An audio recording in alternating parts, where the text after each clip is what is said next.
Halo Sobat Cuan, jadi kali ini kita akan membahas metode penelitian kualitatif. Yang pertama yaitu berjudul hierarki dan komponen proposal beserta hasil penelitian kualitatif. Jadi struktur proposal penelitian. Nah, struktur proposal penelitian itu merupakan susunan atau kerangka yang digunakan peneliti sebelum melakukan penelitian. Proposal itu dibuat sebagai pedoman agar penelitian itu tuh memiliki arah yang jelas, sistematis, dan sesuai dengan kaidah ilmiah. Jadi, tanpa proposal, peneliti itu akan sulit untuk dilakukan karena peneliti tidak merancang yang matang. Struktur proposal terdiri dari beberapa bagian yang penting. Yang pertama itu ada judul penelitian. Nah, judul itu tuh ibaratkan identitas penelitian yang menggambarkan isi penelitian secara singkat dan jelas. Nah, judul itu harus mampu menunjukkan objek yang diteliti, fokus penelitian, dan lokasi penelitian apabila diperlukan. Contohnya, kayak analisis efektivitas pengembangan sistem informasi pada aplikasi Permata Mobile di Permata Mojokerto. Itu udah cocok. Nah, judul itu tuh harus spesifik agar pembaca langsung mengetahui topik penelitian itu tuh apa. Terus yang kedua ada latar belakang. Nah, latar belakang itu dia tuh menjelaskan alasan jadi mengapa penelitian itu perlu dilakukan. Jadi pada bagian ini tuh peneliti tuh menguraikan fenomena yang terjadi di lapangan, masalah yang ditemukan, serta alasan pentingnya penelitian itu tuh kenapa dilakukan. Biasanya latar belakang itu diperkuat dengan data, hasil survei, atau penelitian terdahulu agar masalah yang diangkat itu tuh memiliki dasar yang kuat gitu. Misalnya tuh jika banyak nasabah mengalami kendala menggunakan aplikasi mobile banking. Nah, jadi maka kondisi tersebut tuh menjadi alasan mengapa penelitian ini tuh perlu dilakukan begitu. Yang ketiga, ada rumusan masalah. Nah, rumusan masalah itu merupakan kayak pertanyaan-pertanyaan yang penelitian yang akan dijawab melalui proses penelitian. Rumusan masalah disusun itu berdasarkan latar belakang tadi sehingga tuh harus saling berhubungan. Contohnya bagaimana efektivitas aplikasi Permata Mobile. Nah, itu pertanyaan untuk rumusan masalah nanti gitu. Nah, rumusan masalah itu menjadi pedoman dalam menentukan tujuan penelitian. Terus yang keempat itu adalah ada tujuan penelitian. Nah, seperti yang tadi, tujuan penelitian itu merupakan hasil yang ingin dicapai oleh peneliti. Tujuannya untuk dibuat berdasarkan rumusan masalah tadi. Sebagai contoh, apabila rumusan masalahnya kan tadi pertanyaan, terus sekarang tuh mengetahui efektivitas aplikasi Permata Mobile, maka tujuan penelitiannya adalah menjelaskan efektivitas aplikasi tersebut serta mengidentifikasi faktor-faktor yang memengaruhinya gitu. Terus yang kelima ada kajian teori. Nah, kajian teori itu tuh berisi teori-teori yang mendukung penelitian. Teori itu diperoleh dari kayak buku, jurnal, atau penelitian terdahulu. Fungsi kajian teori itu adalah memberikan dasar ilmiah agar penelitian itu tidak hanya berdasarkan pendapat peneliti, tapi juga didukung oleh teori-teori yang sudah ada. Misalnya penelitian tentang sistem informasi manajemen. Nah, itu kan menggunakan sistem teori SIM, teori efektivitas, dan teori kualitas layanan.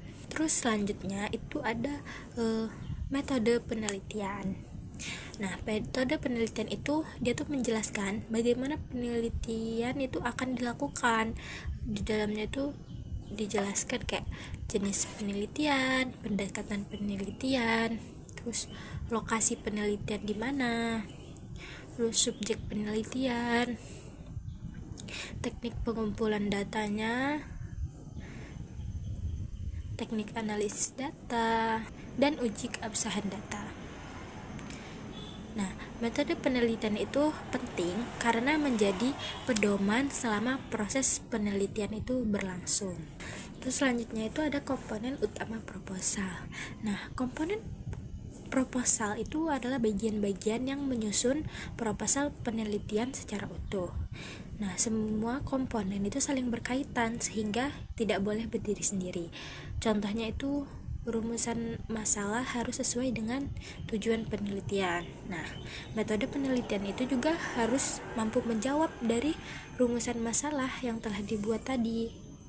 Apabila salah satu komponen tidak sesuai, maka penelitian itu tuh menjadi kurang sistematis. Selanjutnya ada hierarki penyusunan proposal. Nah, hierarki itu tuh berarti urutan penyusunan proposal yang benar. Urutannya itu adalah yang pertama itu kita tuh harus menentukan fenomena atau masalahnya terlebih dahulu gitu. Terus ya, jika sudah, kedua langsung kita barulah menyusun latar belakang. Nah, selanjutnya itu kita membuat rumusan masalah, terus menentukan tujuan penelitiannya. Terus yang kelima, kita harus menyusun kajian teorinya. Selanjutnya itu kita harus menentukan metode penelitian yang mau kita ambil tuh dengan metode apa. Terus yang ketujuh, menyusun instrumen penelitian. Terus selanjutnya itu ada menyusun jadwal penelitian. Nah, itu tadi urutan-urutan. Nah, urutan tersebut kita harus diikuti agar penelitian itu memiliki alur yang logis dan mudah dipahami. Jadi harus terstruktur. Terus struktur laporan hasil penelitian. Nah, setelah penelitian selesai, hasilnya itu nanti disusun menjadi laporan penelitian. Struktur laporan biasanya itu terdiri dari pendahuluan, terus menjelaskan latar belakang, rumusan masalah, tujuan, dan manfaat penelitian. Terus selanjutnya ada kajian teori. Nah, berisi teori-teori yang digunakan sebagai dasar analisis. Terus ada metode penelitian. Nah, dia tuh menjelaskan cara penelitian itu dilakukan sehingga penelitian dapat dipertanggungjawabkan. Terus ada hasil penelitian. Nah, berisi temuan yang diperoleh di lapangan, baik dari wawancara, observasi, atau dari dokumentasi. Selanjutnya pembahasan. Nah, pada bagian pembahasan ini, peneliti itu tuh menjelaskan arti dari hasil penelitian dan menghubungkannya dengan teori yang sudah dibahas sebelumnya. Terus yang terakhir ada kesimpulan. Nah, kesimpulan itu tuh merupakan jawaban dari rumusan masalah berdasarkan hasil penelitian. Terus ada saran juga. Nah, saran itu berisi rekomendasi atau masukan bagi pihak terkait maupun peneliti selanjutnya. Terus ada evaluasi dan publikasi hasil penelitian. Jadi, setelah penelitian selesai, hasil penelitian itu perlu dievaluasi untuk memastikan bahwa data yang diperoleh itu tuh benar-benar analisis adalah tepat dan kesimpulan sesuai dengan fakta di lapangan. Jadi, apabila penelitian telah memenuhi standar ilmiah, hasil penelitian itu dapat dipublikasikan melalui jurnal ilmiah, seminar proceeding, atau dijadikan skripsi sehingga dapat dimanfaatkan oleh masyarakat maupun peneliti lain. Oke teman-teman, jadi kita akan melanjut ke materi yang kedua, yaitu tentang metode atau teknik pengumpulan data kualitatif. Bagaimana sih caranya? Jadi, instrumen pengumpulan data adalah alat yang digunakan untuk peneliti untuk memperoleh informasi dari sumber penelitian.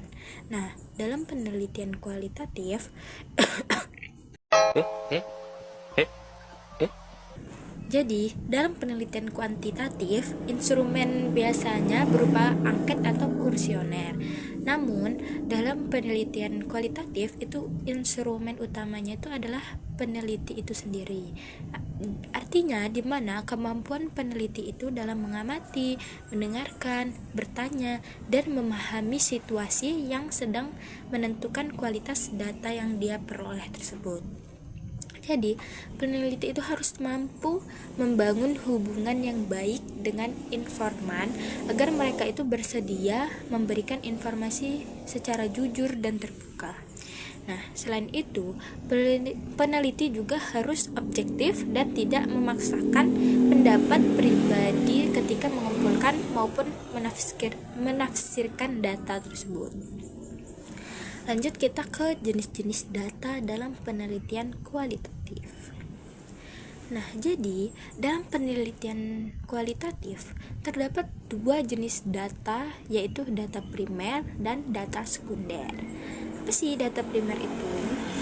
Data primer itu adalah data yang diperoleh secara langsung dari sumber utama atau informan. Nah, data ini tuh dikumpulkan melalui interaksi langsung antara peneliti dan narasumber.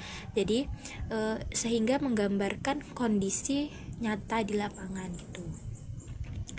Misalnya, jika peneliti ingin mengetahui kepuasan nasabah terhadap aplikasi mobile banking, maka itu peneliti itu melakukan wawancara langsung kepada para nasabah. Nah, jawaban yang diberikan oleh nasabah itulah yang merupakan data primer.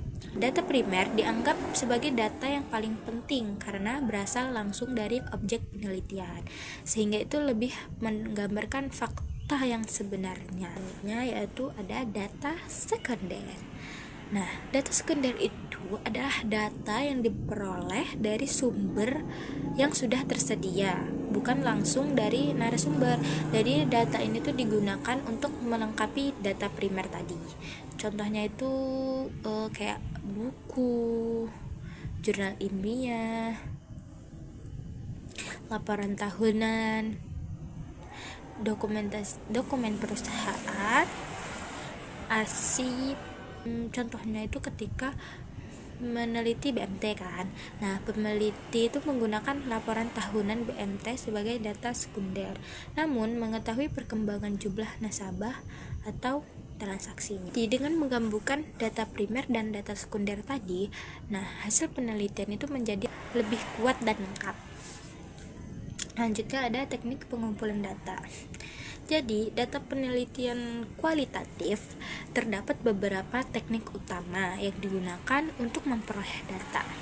Dengan pertama itu wawancara. Wawancara itu kayak interview atau kita tuh proses tanya jawab antara si peneliti dan informan untuk memperoleh informasi yang secara mendalam. Nah, jadi teknik itu tuh digunakan ketika peneliti itu ingin mengetahui pengalaman, pendapat, atau pandangan seseorang mengenai suatu fenomena. Melalui wawancara, peneliti itu tidak hanya mencatat jawaban informan, tapi juga tuh memperhatikan ekspresinya, nada bicaranya, dan bahasa tubuh yang dapat memberikan makna tambahan. Contohnya, peneliti itu bertanya kepada pimpinan BMT mengenai manfaat aplikasi tersebut bagi pelayanan nasabah. Jenis wawancara itu ada wawancara terstruktur.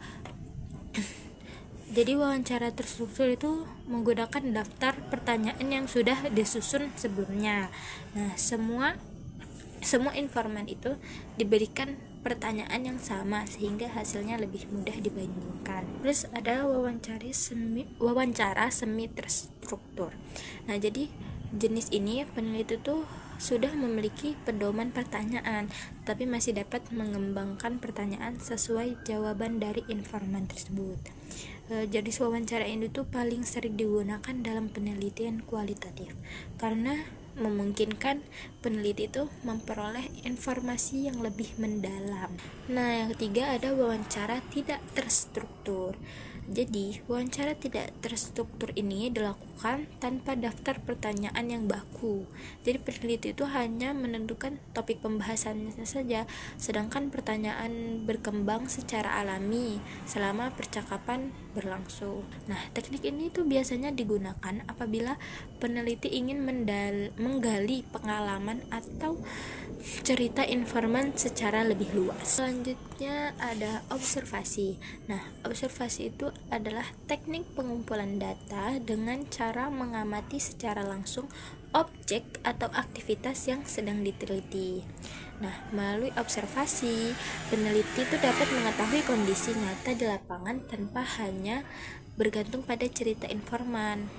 Itu kan contohnya, peneliti itu kan mengamati bagaimana pegawai BMT itu melayani nasabah yang menggunakan aplikasi mobile banking. Observasi membuat data itu menjadi lebih akurat karena peneliti itu melihat sendiri apa yang sedang terjadi.